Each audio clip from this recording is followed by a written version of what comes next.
The morning Coldwell disappeared began without alarm, without the kind of chaos that usually marks disaster. Dawn came soft and pale over the fields, painting the frost with silver.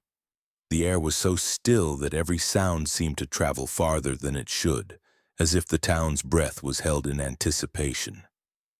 But then, without warning, the first bell tolled. It was a deep, resonant sound from the old clock tower at the center of town, a sound every villager had heard countless times before.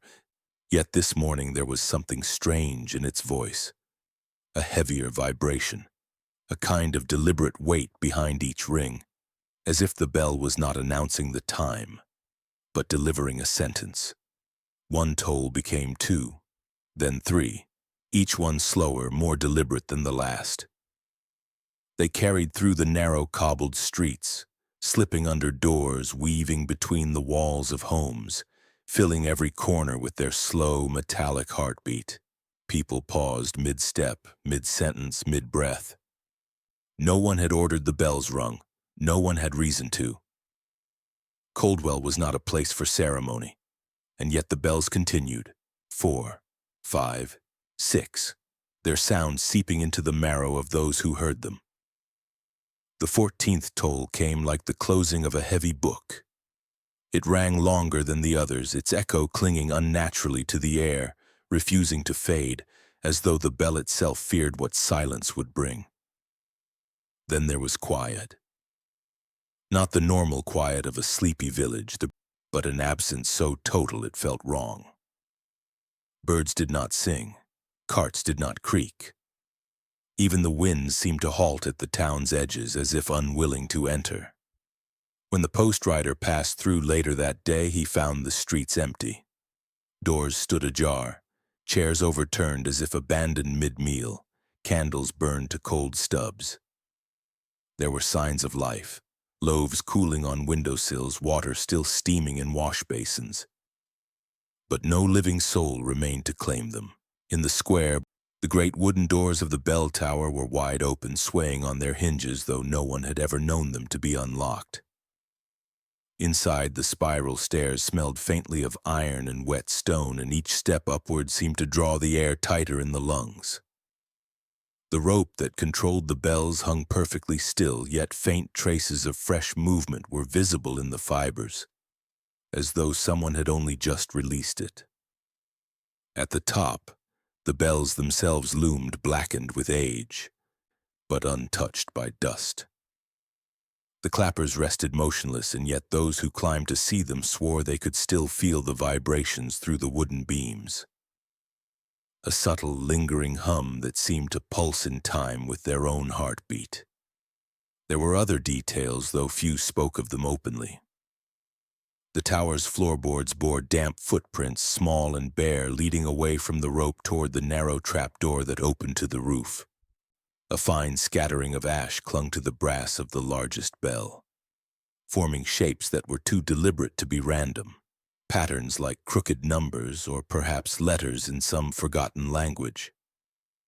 In the square below, a dead sparrow lay on its back, wings outstretched, its eyes missing, but its beak frozen open as if in song. Rumors spread quickly once the news reached the neighboring towns. Some claimed Coldwell's people had been taken, spirited away in a single moment. Others whispered about an old superstition, that the bells were not merely tools for marking time, but instruments of summoning, each ring a step in calling something ancient and merciless. And there were those who spoke of Thomas Halloway, the quiet clockmaker whose shop stood at the edge of the square. He had always kept to himself, polite but unremarkable, known for winding the town's clocks with perfect precision. They said he was seen near the tower before dawn, a faint smile on his face. His eyes lifted to the sky as if waiting for something only he could see. Yet when they searched his shop, they found it as deserted as the rest of the town, except for one thing. In the center of his workbench sat a clock unlike any other. It was fashioned of dark, oiled wood and inlaid with tiny fragments of bone, the hands frozen at the hour the bells had rung. Behind its glass face, the gears moved with unnatural slowness, turning not with the rhythm of seconds, but with the rhythm of breath. One deep inhale, one deep exhale, over and over, as if the clock itself were alive. The rider who found it left Coldwell before nightfall, unwilling to hear if the bells might ring again. He swore that as he reached the hill outside town, he glanced back only once, and in the dimming light he saw the tower's shadow stretching impossibly far across the fields, its shape bending like a crooked finger toward him. And though the air was still, and though the bells had long fallen silent, he thought he heard, just beneath the quiet, the faint, steady sound of ticking. Thomas Halloway had always been a quiet figure in Coldwell, a man who moved through the village like a shadow that people had grown used to. He was polite in the way that left no room for familiarity, offering soft greetings and a nod, but never stepping closer than necessary. His shop smelled faintly of oiled wood and brass, and the ticking of dozens of clocks formed a constant, gentle heartbeat inside. To the townspeople he was harmless, even comforting, a man who kept their lives running on time, who wound the great tower clock each week without complaint. No one ever thought to question why he kept the shop closed after sundown, or why, even on the hottest summer days, the curtains remained drawn. There was a warmth to his presence, but it was the warmth of something kept just a little too close to the fire, where the heat was not for others but for himself alone. He had learned early in life that people trusted precision. If a man did his work exactly as promised, without error or excuse, they would not look beyond the surface. His every movement in the shop was deliberate. The steady hands, the soft smile, the way he listened just long enough to be polite but never long enough to invite more. What they could not see was the other side of his precision, the side that did not measure hours and minutes but breaths and heartbeats, the slowing of a pulse, the narrowing of a gaze as life slipped away.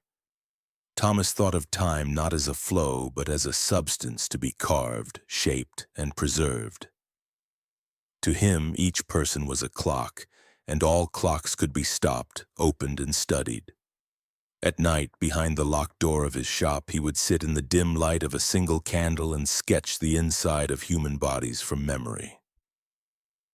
Not the crude sketches of a butcher or a doctor, but careful, intricate diagrams where bones were gears, tendons were wires, and the heart was a pendulum swinging in perfect rhythm until he chose to still it.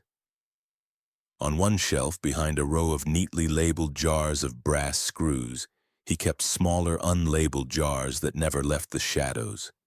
In them were pieces of what he considered failed experiments, fragments of something he was building that was neither machine nor human, but an unholy reflection of both.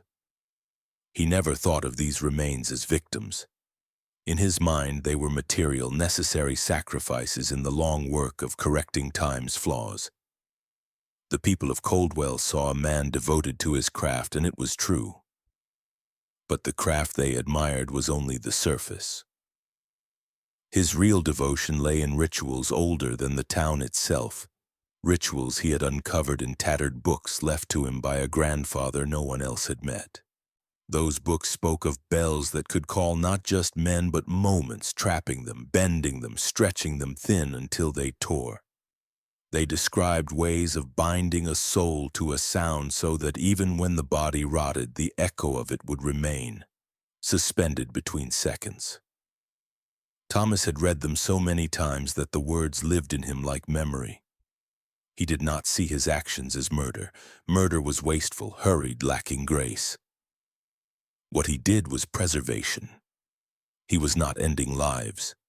He was curating them, folding them carefully into the ticking mechanism of something far greater than any single person could understand. It was his face that made his work possible. That narrow, unthreatening face framed by hair always neatly combed, eyes that seemed to soften in the presence of others. Women trusted him. Men respected him. Children were curious about the rows of tiny clocks in his shop window. No one imagined those same hands winding chains around ankles in a way that allowed just enough blood to reach the heart, or carving into bone with the same care he used to carve clock hands from ivory. No one imagined that his gaze, so mild in daylight, turned cold and analytical when he watched a chest rise and fall for the last time. By the time the bells rang that autumn morning, Thomas had perfected the dual life. He could be the man in the shop arranging brass gears in tidy rows, and he could be the man in the tower, pulling the rope with a timing that matched the last beats of 14 hearts. And as the silence fell over Coldwell and the streets emptied without a trace of struggle, he did not feel joy or grief. He felt balance, the same satisfaction a clockmaker feels when every cog falls into place and the mechanism hums as it was meant to. In his mind, this was not the end. It was the first moment in a new measure of time, and he was the only one who could hear it begin. Thomas Halloway's work did not happen in chaos. It happened in patterns, in repetitions so precise that even his own breathing matched them. He had long ago discovered that the old books were not just fragments of forgotten superstition, but blueprints, instructions for shaping moments the way a craftsman shapes wood.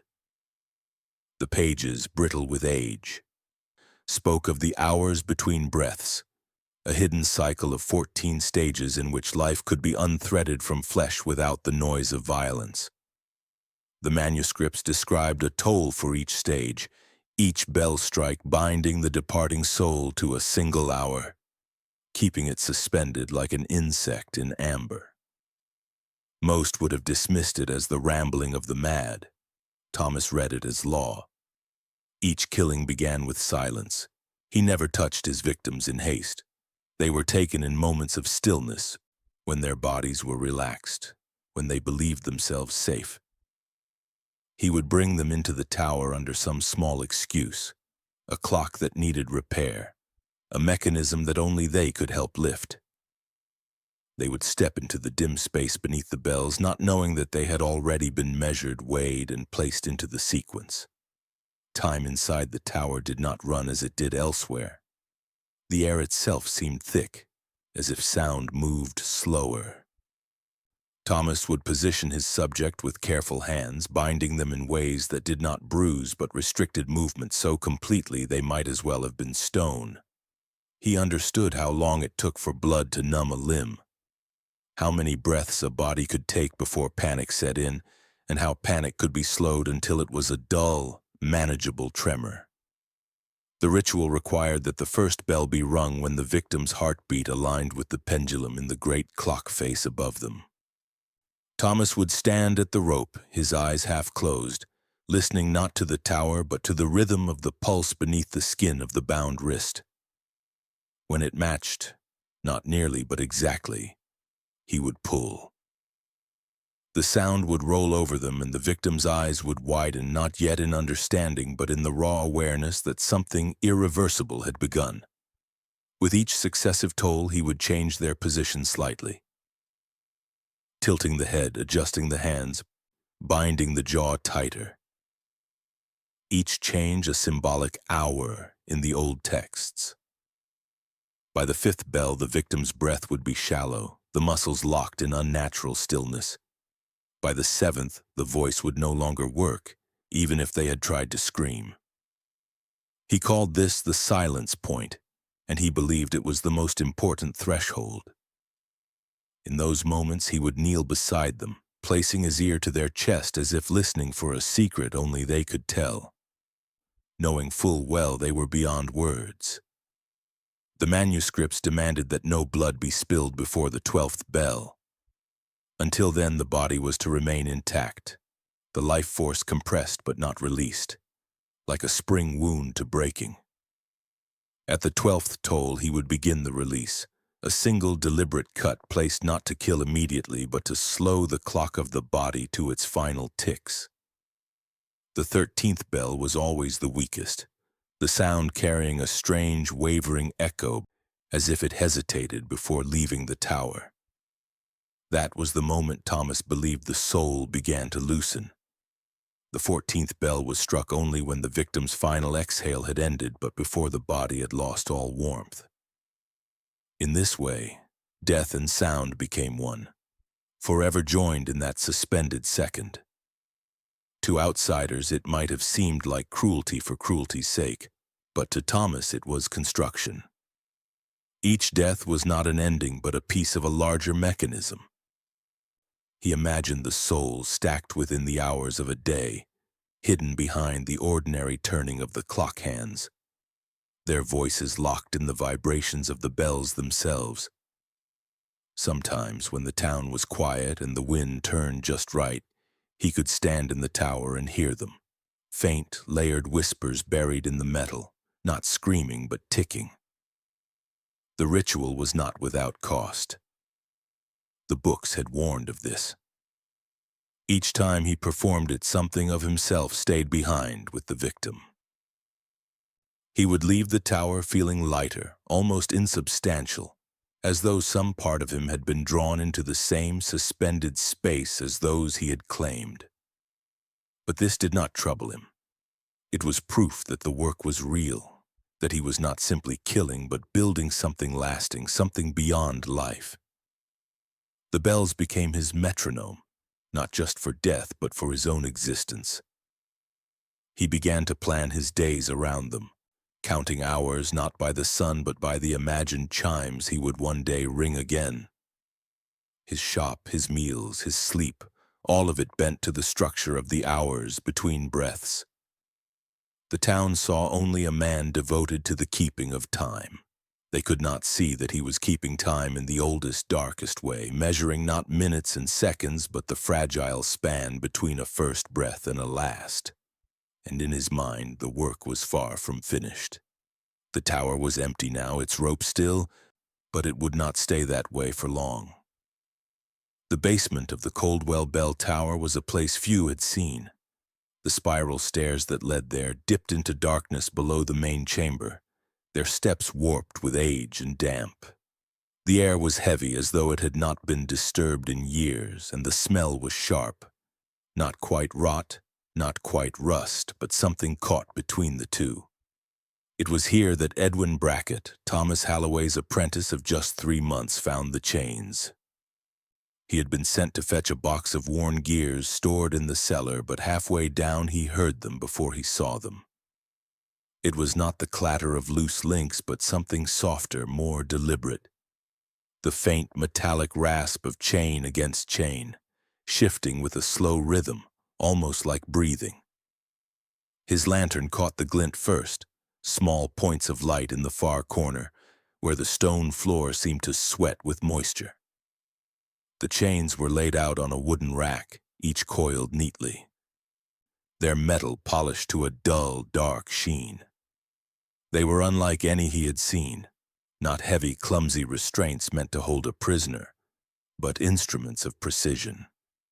The links were jointed with small swivels, allowing them to twist without loosening, and each length ended in a clasp shaped to fit the narrow contours of human wrists, ankles, and neck. Edwin saw with a slow dread that the clasps were not flat but hollowed in the center, lined with tiny grooves as though meant to press into flesh without breaking skin. On the wall above the rack hung a set of drawings pinned carefully in a row. They were diagrams of the human body, marked not with organs or bones but with measurements, the distance from shoulder to jaw, from chest to spine, from the hollow of the throat to the crown of the head.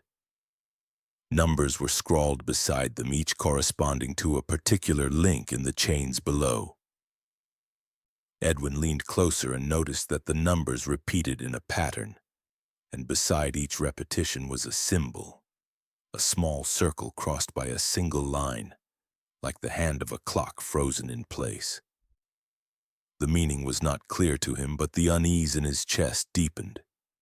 He reached out and lifted one of the coils. It was lighter than he expected, and yet it seemed to carry weight beyond its mass. The metal was cool, and as it shifted in his hands, he could feel the subtle pull of its construction, how it wanted to settle into certain shapes. as though remembering the positions of bodies it had once held. It was then, as he turned the clasp in his palm, that he heard it again. The whispering. Not the sound of links scraping, but something under it, faint and distant, like breath passing through a narrow throat.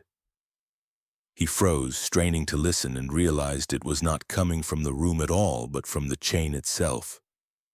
The whisper was not words, not in any language he knew, but a steady, rhythmic murmur that rose and fell in time with his own breathing. It was the same pace, the same weight, but slightly behind, as though something unseen was echoing him a fraction of a second too late. He dropped the chain, and it landed with a soft clink that seemed far too quiet for the stone floor. The whispering stopped instantly, leaving the silence thick and oppressive. Edwin's lantern flickered as he stepped back, his foot catching on another coil laid at the base of the rack. This one was different, shorter, with clasps shaped for fingers, each link finer than thread, yet impossibly strong. A slip of paper was tied to it with twine, covered in Thomas's small, exact handwriting. Edwin could not read the full note in the weak light, but 3 words stood out clearly in the middle. Breath, number, seconds. The meaning struck him all at once. The chains were not for holding bodies still. They were for holding time still, slowing it inside the body until the victim's own breathing became a measured count toward death. He had no time to think further. From somewhere above, a sound rang down the stairwell. The slow, deliberate creak of the tower's main door closing. Edwin's heart jolted, and for a moment he considered hiding. But something in the air changed, a tightening that told him he was no longer alone down here. He left the lantern on the floor, its glow spilling across the chains, and moved toward the stairs as quietly as he could. He reached the first step when the whispering began again, not from the chains this time, but from the darkness ahead. It was the same sound, the same measured echo of breath, but now it was closer, as if someone stood just beyond the edge of his sight, breathing in his time. When Thomas descended later that night, the lantern was still burning in the corner. The chains were undisturbed on their rack. There was no sign of Edwin Brackett, except for the faint imprint of knees in the dust and the lingering whisper that swelled briefly, then faded as the tower above began to tick once more. The concept of the ticking heart had lived in Thomas Halloway's mind long before he had the skill to make it real. It began as a passing thought while winding the smallest of his pocket watches, that a body could be wound in the same way, given a rhythm not its own, and made to live or die according to the turn of a key. Over time, that thought became a blueprint, and the blueprint became a method. He never considered it invention in the way a craftsman invents. He thought of it as discovery, as if the human chest had always been meant to house more than flesh, and he was simply restoring it to its true design. He chose his subjects carefully. They had to be strong enough to endure the work, but not so strong that their bodies would reject it too soon. The preparation was precise, the tower's lower chamber stripped of distractions, his instruments laid out in a half-moon of gleaming steel. The device itself was small enough to rest in the palm, a brass shell shaped to mimic the curve of the ribs, its surface engraved with patterns that served no mechanical function yet felt necessary, as if the metal demanded them. Inside were teeth and cogs so fine they could catch on the lightest hair, a mechanism built to turn slower than the smallest clock in his shop, not marking seconds but breaths. The opening of the chest was never hurried. Thomas treated it as he would the backplate of a rare timepiece, easing it apart with patient hands, listening to the subtle stretch of skin and the muted crack of bone as if each sound confirmed he was on the right path. The heart revealed itself with the quiet dignity of a pendulum coming into view, its movement steady, unconscious. He would watch it for a time, counting the beats against his own, imagining the two rhythms merging. Then, with a surgeon's detachment, he would slow it. Not stop and never stop too soon, but coax it into a gentler swing, guiding it toward the pace the device would impose. The insertion was always the most delicate moment. The brass shell would slide into place beside the heart, not replacing it but embracing it, the cogs beginning their crawl the instant they touched living tissue. Thin wires, finer than thread, would be sewn into the walls of the muscle, binding the beat to the machine's turn. A single winding key set flush into the outer curve allowed him to control the pace with a twist of his fingers. He would wind it just enough that the victim's body could feel the change, the way their own heart no longer answered to them but to something cold and unseen inside. Once the device was in place, the true experiment began. The victim's awareness of their heartbeat would sharpen to agony. Every tick, every subtle shift in rhythm became a reminder that the countdown had begun. Thomas never told them how long the device was set to run. Sometimes it was hours, sometimes days, sometimes only minutes. The uncertainty was the point. They would strain to hear it, to match its faint internal clicking to their breathing. But it was always just out of sync, an unnatural rhythm that kept the body unsettled. Over time, their own pulse would seem foreign to them, as if it no longer belonged. The old books had spoken of binding life to sound, and in the ticking heart, Thomas believed he had perfected it. It was not enough for the bells to claim a soul at the moment of death. Now the death itself became a slow ringing, each beat a toll unheard by anyone but the one carrying it. He imagined that when the device's final cog locked into place and the heart stilled, the soul would not leave in silence but in a last, inaudible chime, joining the others he had collected. When the end came for each subject, it was never with a scream. The body would falter mid-breath, the skin paling as the heart's borrowed rhythm wound down. The eyes would widen in a final startled awareness, as if realizing too late that they had been living to the measure of something other than themselves. Thomas would watch, noting the exact moment when the stillness became absolute, then unwind the device with slow, reverent turns until it stopped completely. He would remove it carefully, clean it, and set it on a narrow shelf in his shop, where each brass shell gleamed faintly in the low light. To visitors, they were no different from the dozens of odd clock parts he kept on display. No one thought to ask why those particular pieces were never for sale. Thomas felt no guilt in this work. In his mind, the ticking heart was not cruelty but refinement, a way to make death precise, controlled, and meaningful. The randomness of ordinary endings offended him. People died without rhythm, without ceremony, slipping away unnoticed. His method corrected that. It gave each departure a measured pace, a final performance in which every beat mattered. And as the shelf of brass hearts grew, so too did his conviction that time itself was bending toward him, that the hours were beginning to answer not to the sun but to the sound of his making. They were found at dawn, when the fog still clung to the crooked streets and the cold air made the breath of every passerby look like smoke from a dying fire. At first, the townsfolk thought they were statues. Strange, lifelike sculptures left in the corners of alleyways, on the steps of homes near the market square. But the closer they came, the more the truth seeped in, slow and poisonous. The skin was real, pale as wax but cold like the stones beneath their feet, the eyes, wide, glistening, and fixed on something that could no longer be seen. Stared into nothing, yet seemed to plead. Their mouths were frozen mid-cry, their teeth bared, tongues stiff, lips cracked. They had not died lying down. They had been made to stand, to sit, to kneel, captured in the exact position of their final terror. And they had been placed here, not discarded. Each figure was deliberate, as though arranged for an audience. Thomas Halloway moved among the crowd that gathered, his face lined with practiced concern. murmuring that it must be the work of disease or some strange natural rot.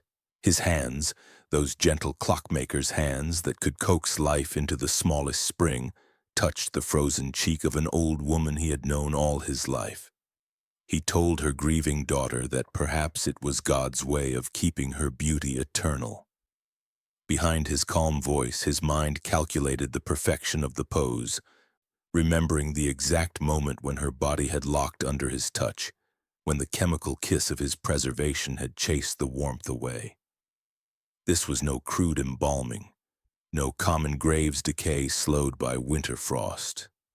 This was his work, a marriage of craft and obsession, where ancient burial salts stolen from forbidden texts met a strange formula of his own making.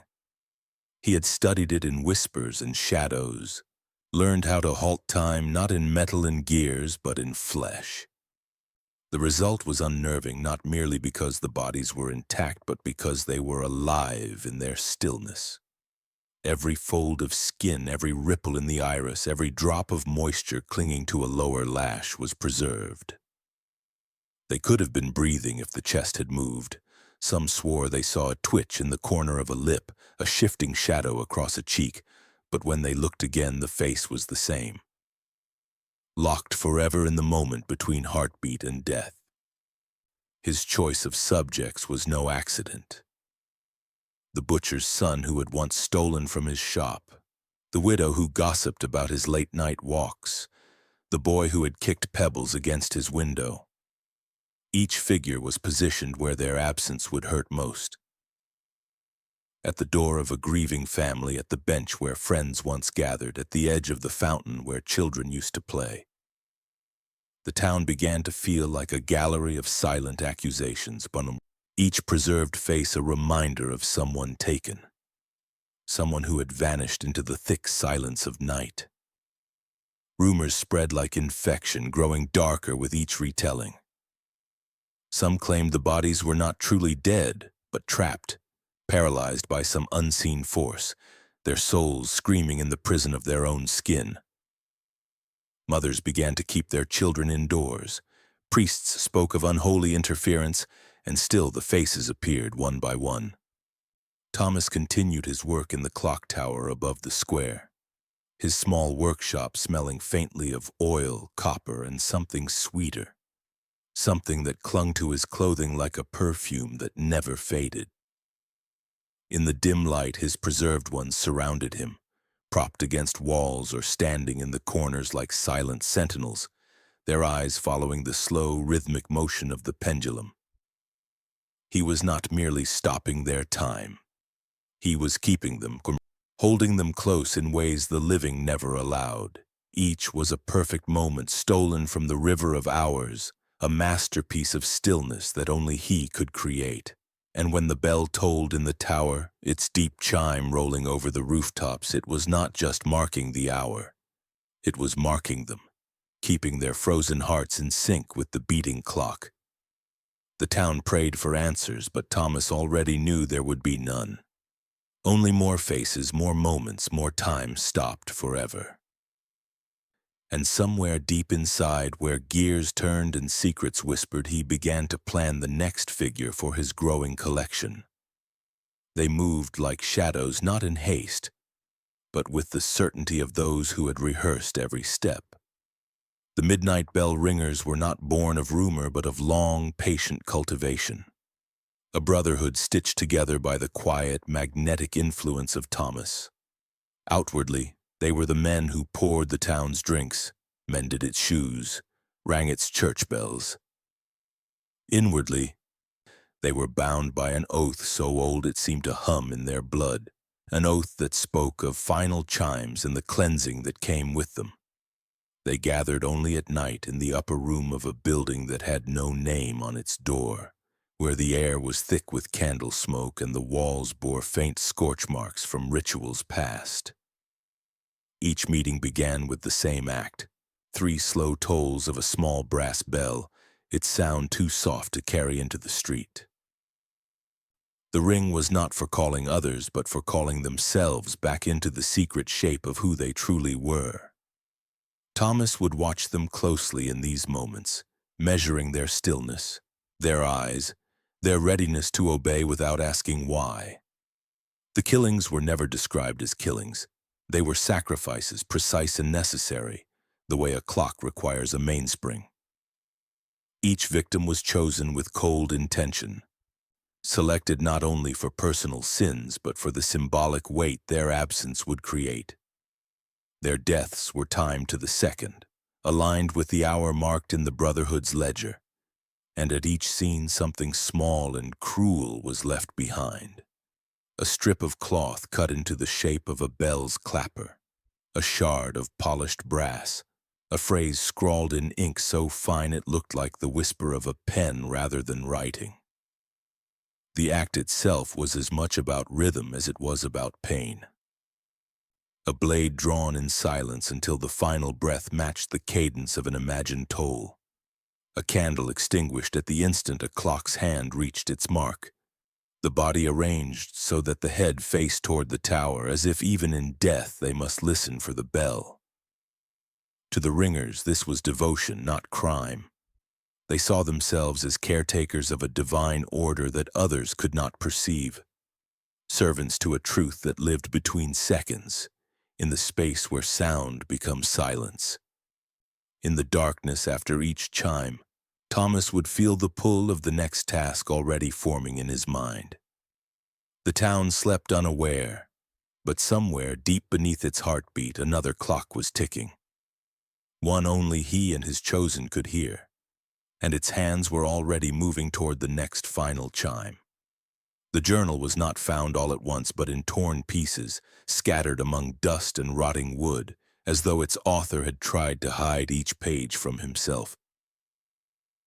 The handwriting began steady and careful, the script of someone eager to learn. But as the entries progressed, the lines grew jagged, letters leaning as if pulled by some invisible weight. The apprentice wrote of Thomas with a strange reverence at first, describing the man's precision with tools, his uncanny understanding of timing, his way of listening to the silence between bell strikes as though it spoke to him alone. But soon, admiration soured into dread. The boy began to see patterns where others saw only accidents, deaths that coincided with celestial alignments, with feast days, with the exact minute a certain bell would toll. He noted how Thomas never dirtied his hands without purpose, how each victim was arranged like a diagram, their final pose speaking a message that only the guilty could understand.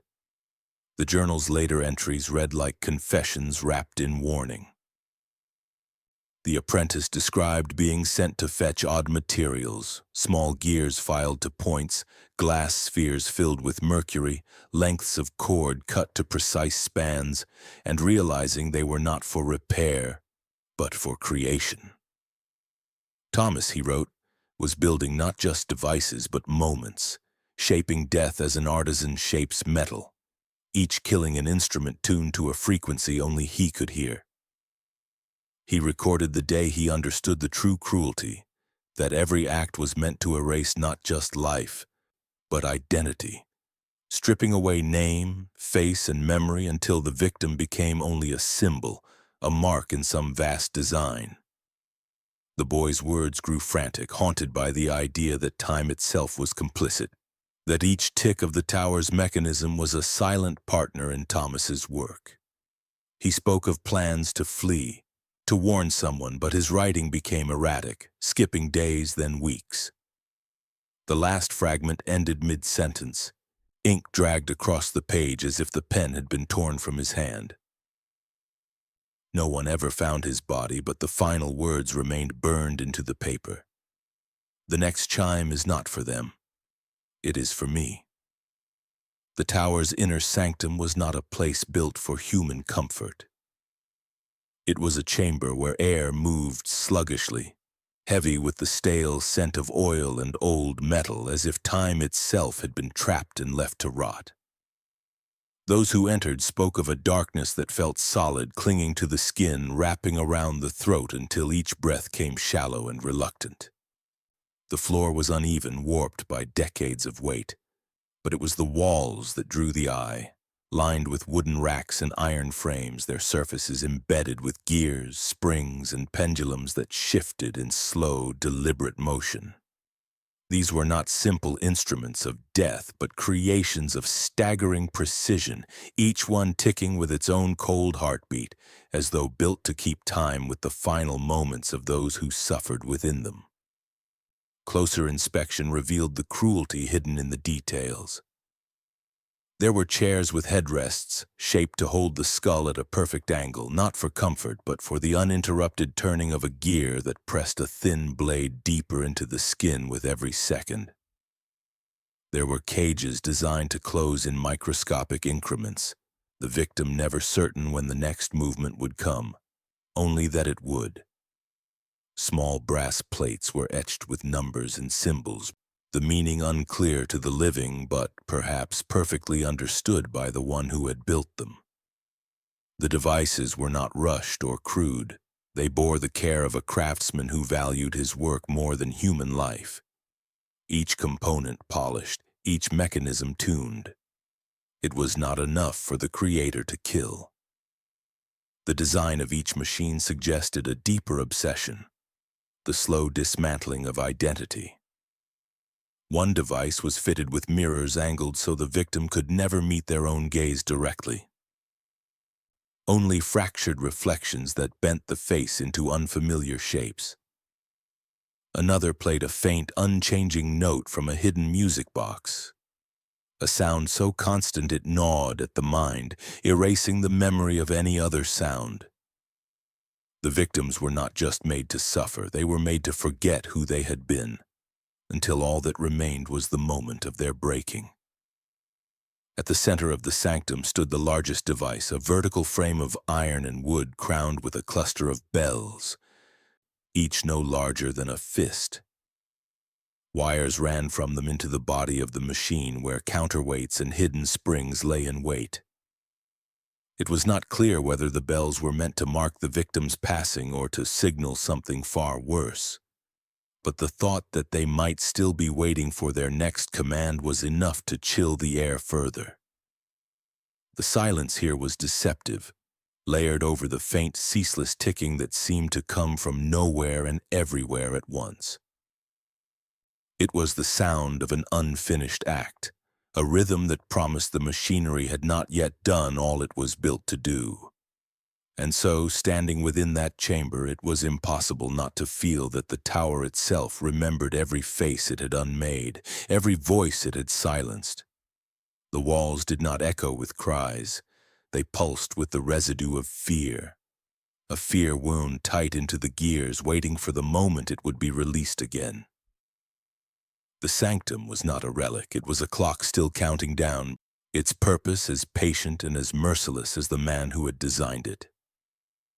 Coldwell had always been a town that kept its own quiet, but now that quiet was something else entirely. It was not the peace of a still night or the calm after a long day's work. It was a suffocating silence that clung to the streets and seeped beneath the doors of every home. The market square, once the center of its modest life, stood empty even in daylight, the stalls abandoned, their canvas awnings hanging limp in the stale air.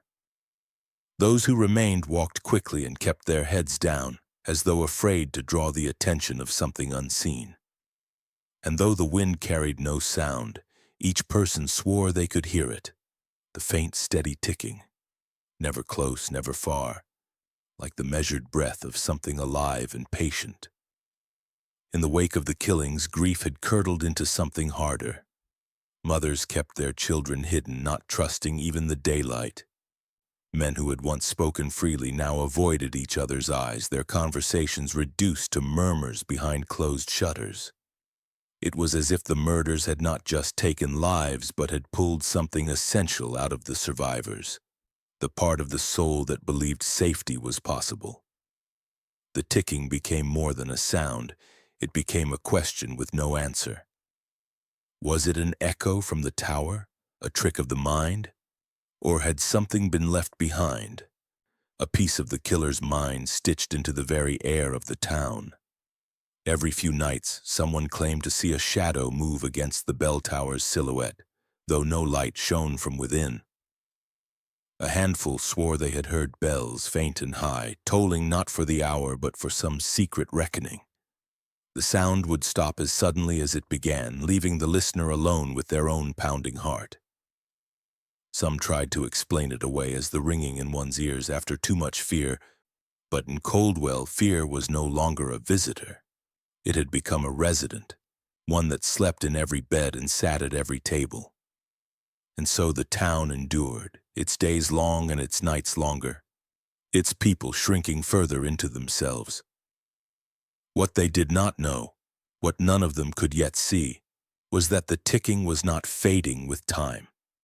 It was growing steadier, surer, like a clock winding itself, counting toward something that had not yet come. The killer was gone, perhaps, but the heartbeat he had left behind was still alive, and it would wait as long as it needed. Thomas Halloway had been, to anyone watching, an unremarkable man. His habits were precise, his speech courteous, his posture controlled. He moved through the world without drawing attention, the kind of figure one might forget the moment he passed. That was the perfection of his mask. His ordinariness was a design, not an accident. Every aspect of his public self was built to deflect suspicion, to present the image of a steady and trustworthy soul. But beneath that quiet exterior lay an inner landscape stripped of empathy, where other people's lives were nothing more than moving parts in a greater mechanism he alone could see. He did not crave chaos as other killers might.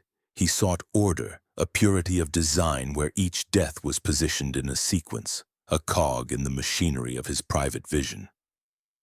From an early age, his fascination with time had been more than a child's curiosity.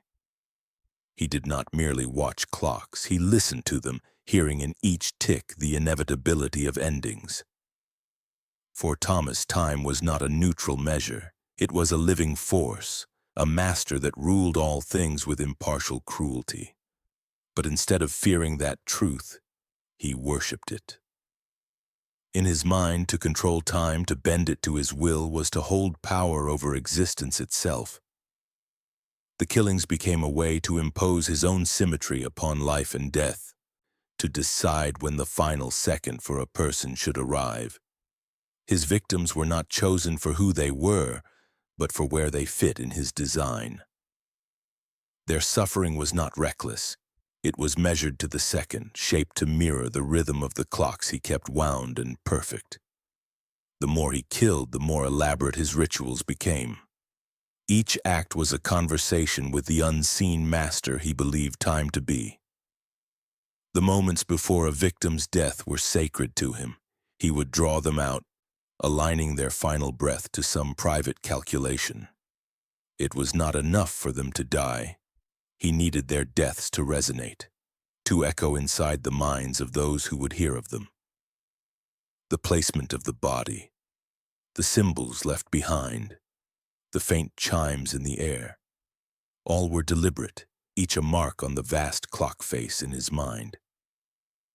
This control was not a symptom of madness, as others might think. It was the very proof in his own reasoning of his sanity. What made him most dangerous was how naturally he could inhabit his mask. He could laugh softly at a neighbor's small joke, walk a friend home on a rainy night, offer condolences at a funeral he himself had caused. The boundary between his false self and his true self had long since eroded. The face he showed to the world was not an act he had to remember. It had fused with him until even he could not always feel the seam between the two. Yet when alone, when the masks were unnecessary, his thoughts moved in perfect stillness, calculating the next moment of ending, the next life to align with the great ticking heart of his obsession. In the end, Thomas Halloway was not a man who lost his humanity. He was a man who had discarded it willingly, replacing it with the cold, relentless mechanism of his belief. His mind was a clock without mercy, a pendulum that would never slow until it struck the final second he had been building toward all his life. The night of the final toll began without omen, the air heavy with the scent of rain that never came. Coldwell slept fitfully under a sky without stars, its streets empty except for the stray rustle of wind against shuttered windows. Then from the old bell tower a sound rose, a sound no one could mistake yet no one wanted to hear. 14 strikes, each one spaced with unnatural precision, each one carrying farther than the air should have allowed, reaching into every home, every bed, every waking nightmare. 14, when there had never been more than 12. Those who counted them felt a slow dread coil in their chests, for they knew without speaking that the number was not an error. It was an announcement. By dawn, the meaning had taken shape in flesh. A body was found at the base of the tower, lain out with deliberate care, the head tilted upward as though listening to something no one else could hear. The eyes were open, glassy, fixed on the dark mouth of the belfry above. On the chest, someone or something had placed a fragment of clockwork, its gear teeth still faintly ticking, as if time itself had been extracted from the victim and left behind as a token. The townspeople gathered at a distance, unwilling to draw near but unable to look away. They whispered of the old murders, of the rhythm they had tried so hard to forget, of Thomas Halloway's shadow still stretching over them though his name was not spoken aloud. Those who had known the earlier killings saw the same precision in the scene, the same meticulous arrangement that had once been called madness and now felt like ritual. But no one admitted it. Instead, the day passed in a careful silence, each person performing the motions of life as though repetition could undo the meaning of the night before. The authorities removed the body with a hush, as if fearing the sound of their own boots on the stones. They took the gear away but left the space where it had lain untouched, and that small act of omission felt like its own kind of surrender.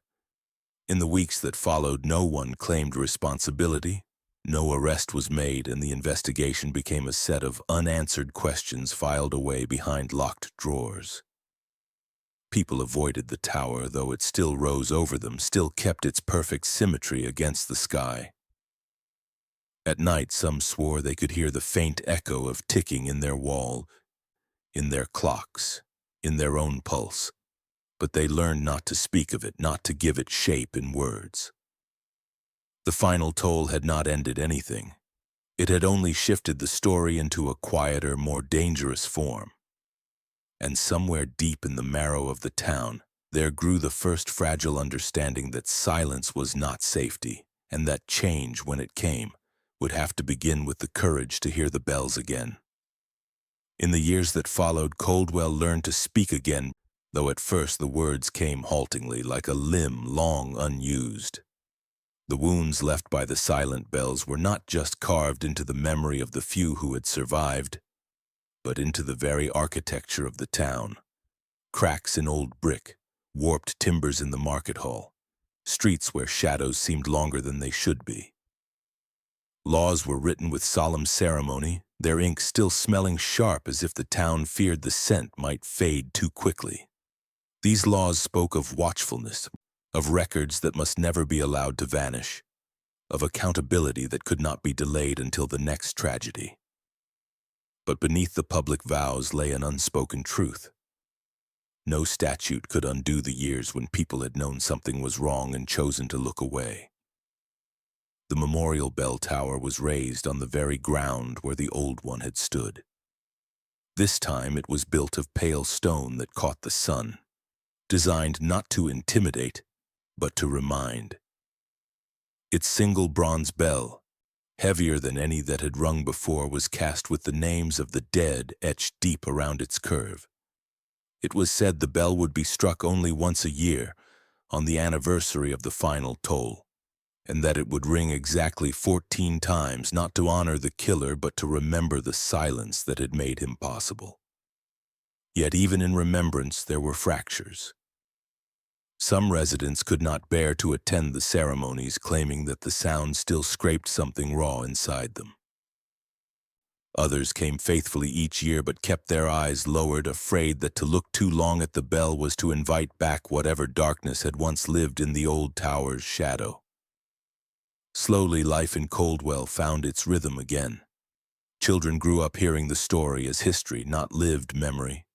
Shops reopened, marriages were celebrated, and the town square began to hum again with the ordinary commerce of daily survival. But those who had seen the worst days understood that normalcy was no shield. They knew that evil had thrived here not by sudden storm, but by a steady drip of inaction.